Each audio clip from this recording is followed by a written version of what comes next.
Senator from Louisiana. Are we in a quorum call? We are. I ask that the quorum call be vitiated. Without objection. Mr. President, today I've introduced the Congressional Review Act, a resolution of disapproval to overturn the Biden administration's newest student loan scheme, income-driven repayment. Just like President Biden's student loan debt cancellation scheme that was overturned by the Supreme Court, this policy does not forgive debt. It transfers the burden of almost $560 billion in federal student loans from those who willingly took out the loans to college to make more money when they graduated to Americans who never attended college or who've already fulfilled their commitment to pay off their loans. Under this rule, a majority of bachelor's degree student loan borrowers will not be expected to even pay back the principal. We've moved beyond forgiving the debt, the interest, and we now are not even asking them to pay back the principal. Additionally, 91% of new student loan debt would be eligible for reduced payments, subsidized by taxpayers. These policies are as unfair as they are irresponsible.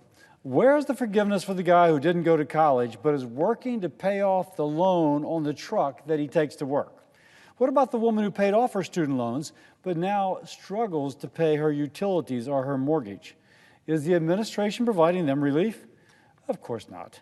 Instead, the administration would have them not only pay their bills, but the bills of those who decided to go to college in order to get a degree to make more money.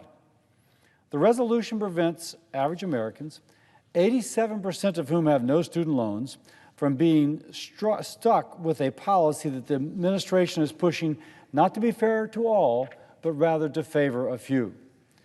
The Supreme Court has already established the president does not have the authority to cancel hundreds of billions in student loans without direct consent from Congress.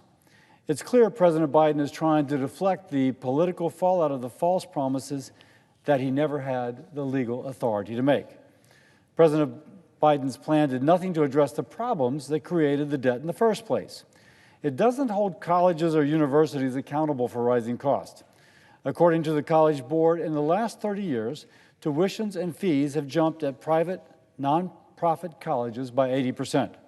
At public four-year institutions, they've jumped 124%.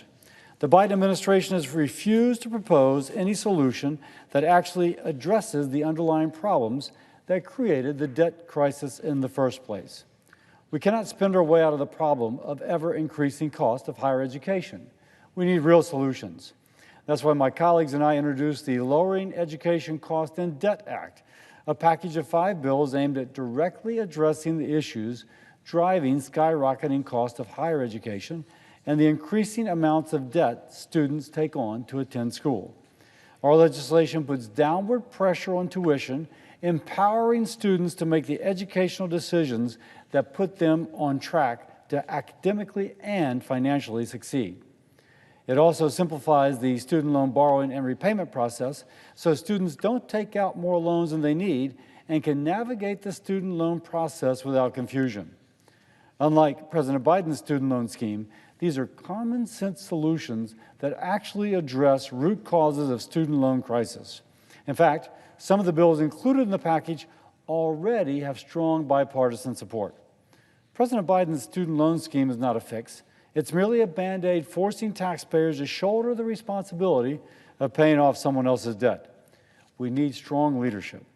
President Biden's failure to address rising tuition costs won't hurt the rich, only the middle and lower income Americans who will continue to be punished, forced to take out more and more loans just to get an education.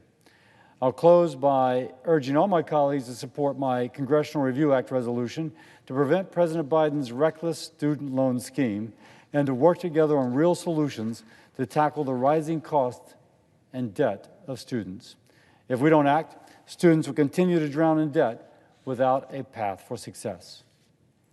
Mr. President, I ask that my next statement be entered into the record as if a separate statement.